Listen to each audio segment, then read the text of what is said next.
ETF index mutual funds నేర్చుకుని stock మార్కెట్లో రాణించాలనుకుంటున్నారా? వెంటనే ఈ నెంబర్కి కాల్ చేయండి. Hi viewers, India's largest digital media network Suman టీవీకి స్వాగతం. ప్రస్తుతం మనతో ఉన్నారండి హైకోర్టు అడ్వకేట్ పృథ్వీరాజ్ గారు. సో అంటే మనం మామూలుగా ఏదన్నా ఇంట్లో పప్పు చక్కెర ఉప్పు ఏమన్నా అయిపోతే ఇరుగు పొరుగు వాళ్ళని అడిగి మనం తీసుకోవడం అనేది సహజం. బట్ వైఫ్ స్వాపింగ్ అని బాగా వింటూ ఉంటారు, కొంతమందికి తెలియకపోవచ్చు అదేంటో. ఆల్మోస్ట్ తెలుసు, అమెరికా కల్చర్ యుఎస్ కల్చర్ అని అంటారు, కానీ అది వాళ్ళది చట్టం అది. బట్ మనము దాన్ని కల్చర్ గా తీసుకొని మనం ఫాలో అయ్యే వాళ్ళు ముంబై అటు ఎక్కువైపోయింది, ఇప్పుడు హైదరాబాద్ లో కూడా ఉంది. అసలు ఈ వైఫ్ స్వాపింగ్ అంటే ఏంటి, దాని గురించి ఒక్కసారి మనం పృథ్వీరాజ్ గారితో మాట్లాడదాం. నమస్తే అండి. నమస్తే. సో ఇందాక నేను అన్నట్లు ఏమన్నా అయిపోతే తీసుకోవడం బాగుంటది, ఇచ్చిపుచ్చుకోవడం బాగుంటుంది. డైరెక్ట్ గా వైఫ్ లోనే నీ వైఫ్ నాకు, నా వైఫ్ నీకు అంటే ఎందుకండి ఇది ఇలా జరుగుతుంది? దీనికంటూ ఏమి కఠినంగా శిక్షలు ఉండవా? ఒకవేళ భార్యకు నచ్చకపోవచ్చు, అప్పుడు పరిస్థితి ఏంటి? అసలు ఎందుకు చేస్తారు ఇది? ప్రమోషన్ కోసమా, లేదు అంటే టైం పాస్ కోసమా, లేదు అంటే ఇష్టపూర్వకంగా జరుగుతుందా? స్వాప్ అంటే మార్చుకో. మీరు వైఫ్ స్వాపింగ్ అంటారు, వైఫ్ స్ట్రాపింగ్ కూడా ఉంది. స్ట్రాపింగ్ కూడా. ఎస్, అతను ఏదో ఇష్టపడుతున్నాడు, నిన్ను పూర్తిగా వాట్ వి కాల్ నగ్నంగా చూద్దాం అనుకుంటున్నాడు, ప్లీజ్ పర్మిట్ హిమ్ అని తెచ్చుకునేటువంటి వైఫ్లు కూడా ఉన్నారు. This is called wife strapping. మనం ఆ టాపిక్కి వెళ్ళొద్దు, వైఫ్ స్వాపింగ్ గురించి మాట్లాడుకుందాం. వైఫ్ స్వాపింగ్ అంటే ఏంటమ్మా, ఒక పార్టీకి వెళ్తారు, ఒక పార్టీకి ఒక కల్ట్కి వెళ్తారు, ఒక కల్చర్కి వెళ్తారు. కల్చర్ వాళ్ళ కల్చర్ అంటారు, దాని కల్చర్ అనే పేరు ఏదో చెప్తారు దానికి, ఏదో what we call clinking glasses culture, లేకపోతే ఇంకోటి ఏదో కల్చర్. జనరల్గా ఇటువంటి అన్నీ కూడా కొంచెం ఏదో మత్తు పదార్థాలు తీసుకున్నటువంటి వ్యసనంతో వచ్చేటువంటి ఒక రకమైనటువంటి విచ్చలవిడితనం అని చెప్పచ్చు. అంటే నాకు తెలిసినటువంటి 2-3 విధానాలు చెప్తున్నాను. అందరూ కారులో వచ్చారు కదా, లేకపోతే బైక్ మీద వచ్చారు కదా, ఆ బౌల్లో పెట్టేసేసేయండి. మీ దాంట్లో ఉండేటువంటి కార్ కీ చైన్స్ అన్నీ కూడా దాంట్లో వేసేసేయండి, దాన్ని బౌలప్ చేసేద్దాం. ఎవరిది పికప్ చేసుకుంటే, ఎవరి కీ చైన్ పికప్ చేసుకుంటే, నేను పికప్ చేసుకుంటే కనుక నాకు, నేను పికప్ చేసుకుంది ఎక్స్ అనేటువంటి వాడి కీ చైన్ అయితే ఎక్స్ వైఫ్ నా పరం. లేకపోతే నేను కీ చైన్ చేసుకుని నా భార్య అనుకోండి, మళ్ళీ దాంట్లో వేసేస్తాను, నా భార్య నాకు వద్దు, నాకు ఎవరిది కీ చైన్ అయితే వాళ్ళు, లెట్ us డూ పార్టీ అంటే వాళ్ళు అక్కడ చేసేటువంటి వాట్ వి కాల్ డ్యాన్సెస్లో కానీ, తర్వాత నైట్ క్యాప్స్ రాత్రి పడుకుంటంలో కానీ ఆవిడ అతనితో 12 గంటలు రాత్రి అంతా ఉండొచ్చు. అది that is called wife swapping. లేదా వైఫ్ని తీసుకొస్తాడు, వైఫ్ని తీసుకొచ్చిన తర్వాత ఎవరో ఒక అతను అడుగుతాడు, అడిగి మీ wife, your wife is looking very smart and very much alighted, let me have dance with her అని అడుగుతాడు. అమ్మాయిని ఆఫర్ చేయాలి, వైఫ్ని ఆఫర్ చేయాలి. ఆఫర్ చేస్తే అది తీసుకుని వెళ్ళి ఇతను డ్యాన్స్ చేసి, yes I just want to spend little privacy time with your wife, నేను మీ ఆవిడతోటి నేను కొంచెం ప్రైవసీగా ఉందాం అనుకుంటున్నాను అని అమెరికాలో అయితే చెప్తారు. అంటే నేను చెప్తుంది అమెరికన్ కల్చర్ అన్నారు కాబట్టి చెప్తున్నాను, చాలా హోందాగా చెప్తారు. వాళ్ళ దృష్టిలో అది హోందా అనుకుందాం, సరే యూ కెన్ క్యారీ ఆన్ అంటాడు. దీనివల్ల ఏంటంటే గ్రాటిఫికేషన్ అంటారు, అతనికి ఏదో లాభం ఉంది, ఒక కాంట్రాక్ట్ ఏదో వస్తుంది, లేదా ఒక ఉద్యోగస్తుడు అయితే ప్రమోషన్ ఏదో వస్తుంది, ఇంక్రిమెంట్స్ ఏదో వస్తాయి. దీనికోసం అని చెప్పి ఇది తెలిసి హస్బెండ్ తీసుకెళ్తాడు. ఈ వర్డ్ చెప్తున్నాను, మళ్ళీ చెప్తున్నాను రాదు గారు, తెలిసి హస్బెండ్ తీసుకెళ్తాడు. తెలియక వైఫ్ వస్తుంది, లేదా తెలిసి వైఫ్ వస్తుంది. తెలిసి వైఫ్ వచ్చిన వాళ్ళని మనం మాట్లాడుకుంటాం ఈ రోజు టాపిక్ లో. తెలియక వైఫ్ వస్తుంది, ఏం జరుగుతుందో తనకు తెలియదు. అక్కడ ఒక పార్టీ అంటాడు, ఒక పార్టీ ఉంటే సోషల్ ఉమెన్, అది చూడు వాళ్ళు చూడు ఇట్లా ఉన్నారు, వాళ్ళందరూ చాలా కల్చర్డ్గా ఉన్నారు, నువ్వు కల్చర్డ్గా ఉండాలంటే ఇట్లా కాదు.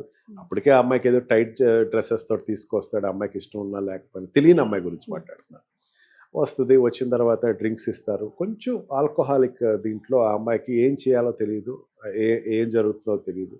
దాంతో అమ్మాయి ఇంటాక్సేషన్లోనూ, ఒక్కొక్కసారి ఇంటాక్సేషన్ లేకపోయినా సరే అతను ఇచ్చినటువంటి పంపించిన తర్వాత హస్బెండ్ యొక్క చూసేటువంటి దీన చూపులు ఏదైతే ఉన్నాయో, ప్రపంచంలో ఆడదానికి సమాధానం చెప్పాల్సిన రోజు అది. దీన చూపులతో చూసినటువంటి భర్త ఇంకా చూసేటప్పుడు, లేగదూడ తల్లి ఇంకా దాన్ని కట్టి లాక్కెళ్తున్నప్పుడు, నాకు ఇంకా నీ దగ్గర స్థానం లేదా అడిగేటువంటి చూపులు అవి. ఆ చూపులు కూడా అతను పట్టించుకోకుండా తీసుకెళ్ళు అని చెప్పేసి పంపిస్తూ ఉంటే, ఆ పంపించినటువంటి ఆడపడుచుతోటి నా తోటి మహిళలతోటి వ్యవహరించాల్సిన వ్యవహారం కాకుండా అటు విచ్చలవిడిగా అతను ప్రవర్తిస్తాడు. దానికి ఆ రోజు ఆ రాత్రి ఆ అమ్మాయి బలి. ఈ కోణం నేను చెప్పేటప్పుడు రాజు గారు, I'm telling entire thing in a harassment upon A women. ఆడవాళ్ళకి జరిగే హెరాస్మెంట్ కింద చెప్తాం. ఎస్, హెరాస్మెంట్ గురైతే కనుక దీన్ని రేప్ కిందే తీసుకోమని చెప్పింది. 376 కిందే తీసుకోమంది.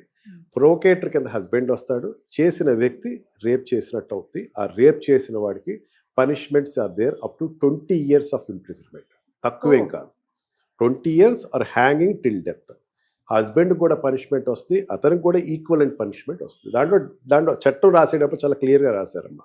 And also modesty of women, ఆ అమ్మాయిని సభ్యంగా ప్రవర్తించాడు కాబట్టి మోడెస్టీ ఆఫ్ ఉమెన్ వస్తుంది, రేప్ కింద వస్తుంది. ఈ శిక్షలన్నీ కూడా అతనికి వస్తాయి. తీసుకెళ్ళిన వాడు, అనుభవించిన వాడు, భర్తకి కూడా ఈక్వల్గా వస్తాయి. దీనిలో మనం చెప్పేటప్పుడు స్వాపింగ్ చేసేటప్పుడు ఈ ఆర్గనైజ్ చేసిన వాళ్ళు కూడా ఈక్వల్ దీంట్లో పార్టిసిపేషన్ వస్తుంది. అంటే ముగ్గురు తప్పించుకోవట్లేదమ్మా దీంట్లో. ఆర్గనైజ్ చేసిన వాడికి వస్తుంది, అండ్ అక్కడ హస్బెండ్కి వస్తుంది, అనుభవించిన వాడికి వస్తుంది, మిగతా చూసే వాళ్ళకి కూడా ఇది వస్తుంది, పార్టిసిపేట్ చేసిన వాళ్ళకి కూడా ఇది వస్తుంది. అందరికీ శిక్ష అర్హులే దీంట్లో. మన సుమన్ టీవీ ద్వారా ఎటువంటి అనాగరికమైనటువంటిది ఏదైనా జరుగుతూ ఉంటే appeal them, please file A cases against them. ఆడవాళ్ళు ప్లీజ్ దయచేసి, మీరు ఎంతో పవిత్రమైనటువంటి భారతదేశంలో పుట్టారు. సీత సావిత్రి లాంటి మహాపతివ్రతలు చూసినటువంటి భారతదేశం ఇది. ఇక్కడ మీరు ఇటువంటి ఒక ఆచారం అని చెప్పేసో కల్చర్ అని చెప్పేసో తీసుకొస్తున్నటువంటి ఇటువంటి చర్యలకి మీరు ఖచ్చితంగా మీరు వ్యతిరేకులైతే మాత్రం approach the police station, approach an advocate, they will definitely do justice for you. కానీ రారు కదండి, ముందుకు రారు కదా.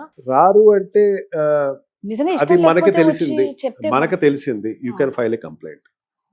కంప్లైంట్ అయితే పోలీస్ వాళ్ళు ఇన్వెస్టిగేషన్ వాళ్ళు చేసుకుంటారు, and police will take their course of law. Because చట్ట వ్యతిరేకమైనటువంటి ఇప్పుడు చిన్న పిల్లోడో లేకపోతే ఒక చోట మనం దాని వాటి రేవ్ పార్టీ జరుగుతుందమ్మా. రేవ్ పార్టీలో ఎవరు కంప్లైంట్ ఇస్తున్నారమ్మా? ఎవరెవరుగా పోలీస్ వాళ్ళే వచ్చి కదా ఇన్వెస్టిగేషన్ చేసేది. అప్పుడు వాళ్ళు విచారిస్తారు, విచారించినప్పుడు ఆ బాధ ఆవిడ చెప్తుంది, అప్పుడైనా సరే దే కెన్ బి టేకెన్. రారు అనేసరికి ఇఫ్ దీపం కొవ్వొత్తులాగా కరిగిపోతున్న ఆడవాళ్ళ గురించి సింపతి తప్ప మనం ఏం చేయలేము.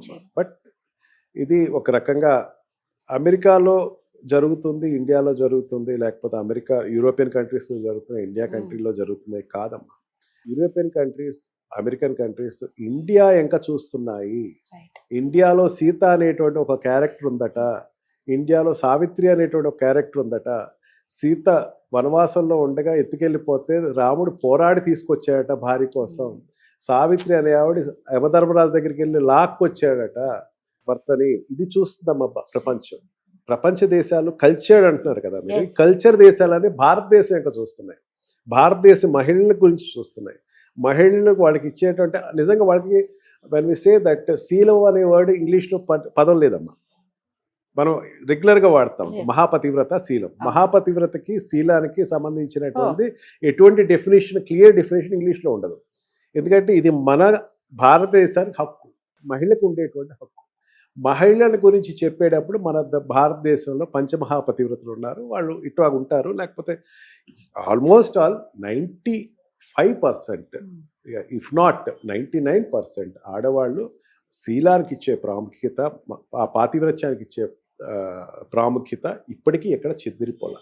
ఎక్కడో ఐసోలేటెడ్ ఇన్సిడెంట్స్ ఇట్లాంటి ఒకటి రెండు జరుగుతున్నాయి కదా అని ఆడవాళ్ళందరినీ ఆపాదించక్కర్లేదు. ఆడవాళ్ళు ఇప్పటికీ భారతదేశంలో చాలా సాంప్రదాయకంగానే ఉంటున్నారు. నిజంగా చాలా చక్కగా చెప్పారండి.